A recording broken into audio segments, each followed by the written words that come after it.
Good morning student. जैसे कि आपको पता है कि हमारा जो लेसन है वो हिस्ट्री का लेसन नंबर 7 विजयनगर एक साम्राज्य की राजधानी हम पढ़ रहे थे, जिसके बारे में हमने पहले पढ़ा था कि विजयनगर साम्राज्य कर्नाटक के अंदर एक विशाल हिंदू साम्राज्य था, जिसकी स्थापना हरिहर और बुक्काराय नामक दो भाइयों ने 1336 में की थी। इससे पहले हमने विजयनगर साम्राज्य के जो शहरी व्यवस्था थी, किलेबंदी थी या जल व्यवस्था थी, सुरक्षा व्यवस्था थी, उसके बारे में पढ़ा। आज जो हम पढ़ेंगे विजयनगर साम्राज्य की शाही आवास के बारे में पढ़ेंगे, महानवमी डिब्बा के बारे में पढ़ेंगे, शाही केंद्र के अन्य प्रमुख जो भवन थे, चाहे वो लोटस महल था, हजारा रामा मंदिर था, इनके बारे में पढ़ेंगे। इसके साथ साथ हाथियों के अस्तबल के बारे में पढ़ेंगे। सबसे पहले शाही आवास, जो विजयनगर साम्राज्य का जो प्रमुख भाग था, जो शहर का इस नगर का प्रमुख भाग था, जहां के बारे में अक्सर अलग अलग इतिहासकार अलग अलग नाम देते हैं। कोई इसको शाही आवास के नाम से, कोई प्रशासनिक नाम से, राजकीय आवास के नाम से अलग अलग नाम देते हैं। तो जो शाही आवास था, इसके अंदर लगभग 60 से अधिक मंदिर और 30 से अधिक विशाल भवन प्राप्त हुए, जिनके महत्व के बारे में अलग अलग जो इतिहासकार हैं उन्होंने अलग अलग ढंग से व्याख्या की।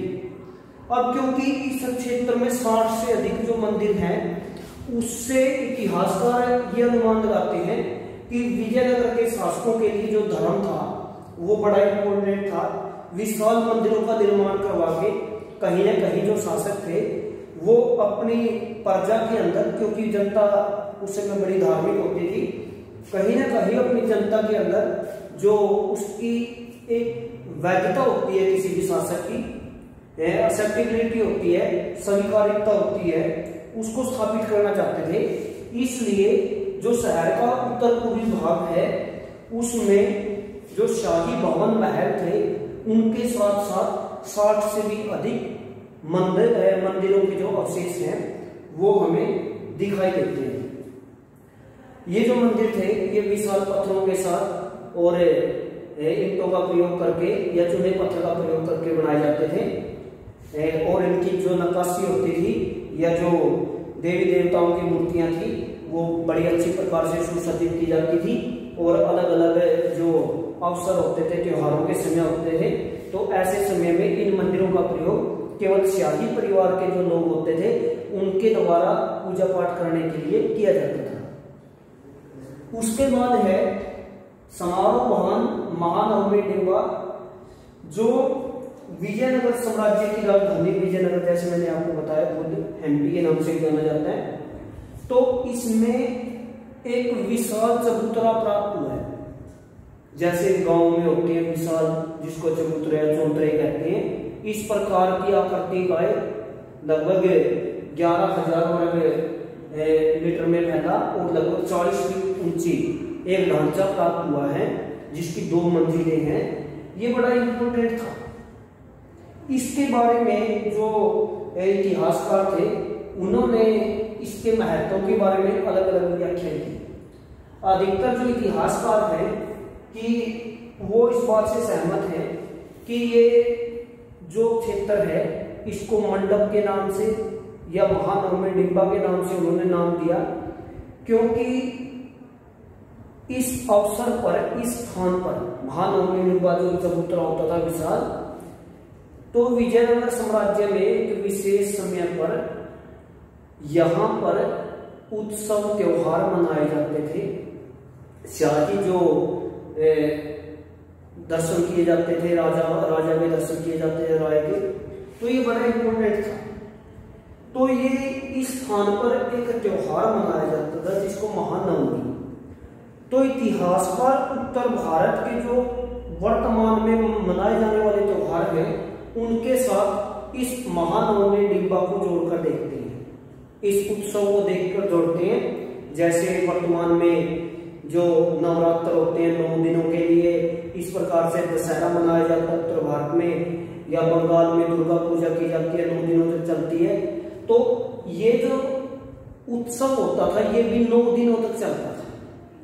तो इसमें सबसे बड़ी विशेषता क्या थी कि इस दौरान पूरा जो शहर था उसको अच्छी प्रकार से सजाया जाता था, और जो भी राय होते थे, यहाँ के शासक होते थे, उनके अधीन जो नायक होते थे, महानायक होते थे या दूसरे राजा होते थे, तो वो इस अवसर पर इस नगर में उपस्थित होते थे। ये जो शासक होते थे ये राय को अपनी स्वामी भक्ति दिखाने के लिए कि हम आपके प्रति वफादार हैं, अक्सर राजा को, राय को भेंट देते थे, महत्वपूर्ण गिफ्ट दिए जाते थे।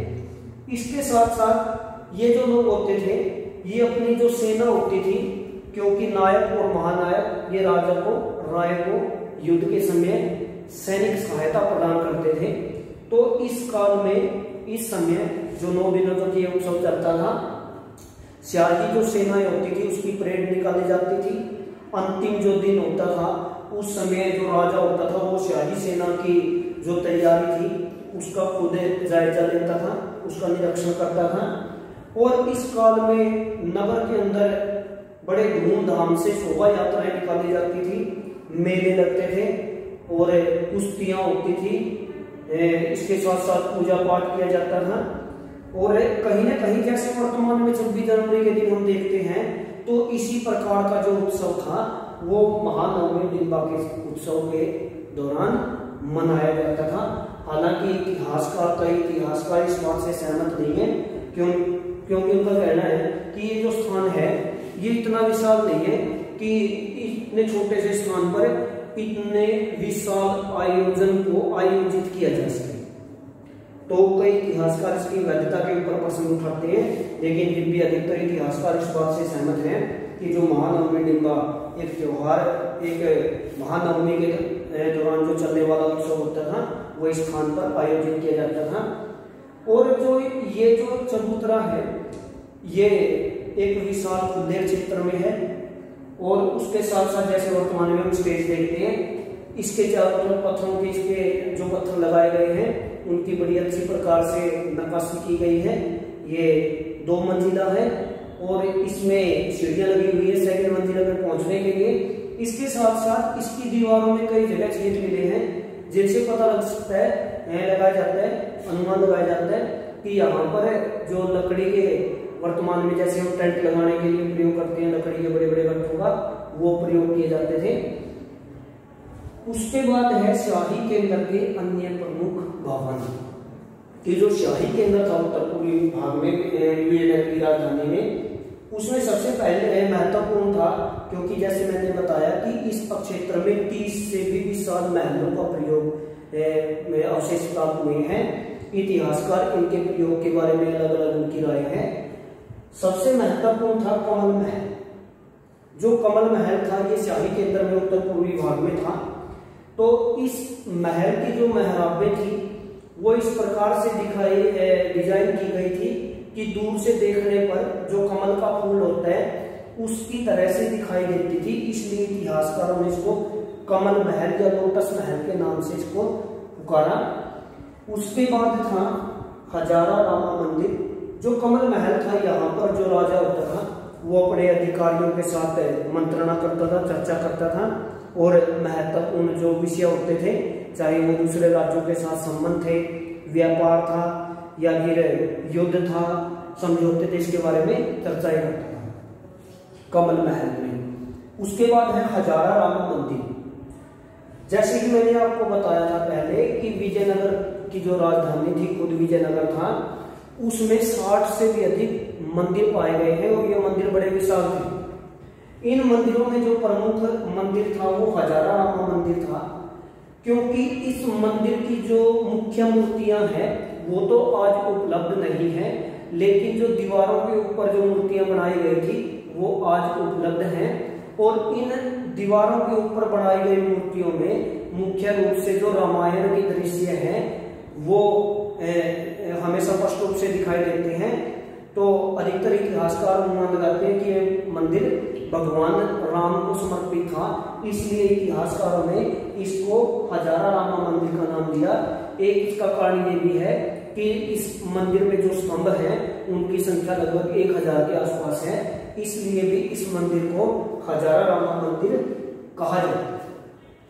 उसके बाद था हाथियों के अस्तबल। जो विजयनगर शासक थे उनका जो शाही केंद्र था, जहां पर राज परिवार निवास करते थे, 30 से अधिक महल थे और इसके साथ साथ 60 से अधिक मंदिर थे, बड़े विशाल जलाशय थे, बड़े बड़े बाग थे।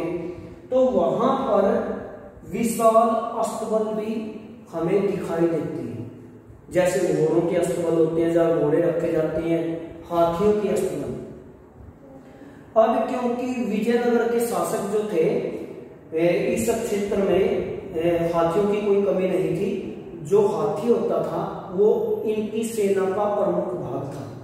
हाथी का प्रयोग अक्सर चीजों को ढोने में, लकड़ियों को ढोने में और युद्ध में किया जाता था। तो हाथियों को रखने के लिए इन्होंने शाही केंद्र के आसपास विशाल अस्तबलों का भी निर्माण करवाया। हालांकि जैसे जैसे विजयनगर साम्राज्य का पतन होता गया तो ये जो अस्तबल थे ये भी बाद में अपना महत्व होते चले गए, ये भी वीरान होते चले गए। तो आज का जो अपना प्रश्न था वो था शाही आवास, कि जहां पर शाही परिवार के लोग निवास करते थे। 30 से अधिक विशाल महल मिले हैं। हालांकि इन महलों का किस के लिए प्रयोग किया जाता था ये स्पष्ट नहीं है। जैसे कहा जाता है कि कमल जो महल था, लोटस महल, इसका प्रयोग जो राजा होता था वो अपने मंत्रियों के साथ, राज दरबारी जो लोग थे उनके साथ चर्चा करने में करता था। और उसके बाद हमने पढ़ा कि मंदिरों के बारे में, कि विजयनगर जो था इसमें 60 से अधिक विशाल मंदिरों के अवशेष प्राप्त हुए हैं। तो इससे पता चलता है कि राजा के लिए जो धर्म का महत्व बहुत ज्यादा था। धर्म के माध्यम से राजा कहीं ना कहीं अपनी जनता का हृदय और विश्वास जीतना चाहता था। उसके बाद हमने पढ़ा कि विजयनगर साम्राज्य में ये प्रश्न अलग से पूछा जाएगा आपसे, बहुत इंपॉर्टेंट प्रश्न है। महानवमी डिंबा पर संक्षिप्त नोट लिखिए। 4 नंबर में प्रश्न पूछा जाता है। ये एक त्योहार था, एक उत्सव था जो लगभग 9 दिनों तक चलता था। विजयनगर साम्राज्य की राजधानी के अंदर एक विशाल चबूतरा प्राप्त हुआ है जिसको महामंडप भी, कई इतिहासकार महामंडप कहते हैं, कुछ लोग महानवमी डिंबा के नाम से जानते हैं। तो यहाँ पर जैसे हमने बताया कि जो विजयनगर साम्राज्य के अलग अलग नायक महानायक होते थे वो अपनी सेना के साथ पहुंचते थे, राजा का अभिवादन करते थे, राजा को भेंट देते थे, अपनी स्वामी भक्ति को प्रकट करते थे, कुश्तियां होती थी, खेल होते थे, नाटक होते थे, उत्सव मनाए जाते थे, मेले लगते थे। तो ये, और जैसे मैंने आपको बताया कि जो इतिहासकार हैं वर्तमान में उत्तर भारत में जो नवरात्र मनाए जाते हैं, दुर्गा पूजा बंगाल में की जाती है, दशहरा उत्सव मनाया जाता है, उसके साथ इस समारोह को जोड़ के देखते हैं। उसके बाद शाही केंद्र के प्रमुख जो भवन थे, चाहे वो कमल महल था, हजारा रामा मंदिर था या हाथियों के अस्तबल, ये शाही केंद्र के प्रमुख भाग थे या शाही आवास के प्रमुख भाग थे जो कहीं न कहीं इनके महत्व को स्पष्ट करते हैं। उसके बाद भी यदि आपको कोई दिक्कत है तो आप पूछ सकते हो, कोई दिक्कत नहीं है। तो आज का अपना प्रश्न था विजयनगर का शाही केंद्र के बारे में नोट लिखिए या शाही आवास के ऊपर नोट लिखिए, महानवमी डिंबा के ऊपर संक्षिप्त नोट लिखिए, कमल महल के ऊपर, हजारा रामा मंदिर के ऊपर, हाथियों के अस्तबल के ऊपर। ये सारे के सारे अलग अलग से पूछे जाएंगे, एक साथ नहीं पूछे जाएंगे। तो आज का अपना लेसन इतना ही था। Thank you.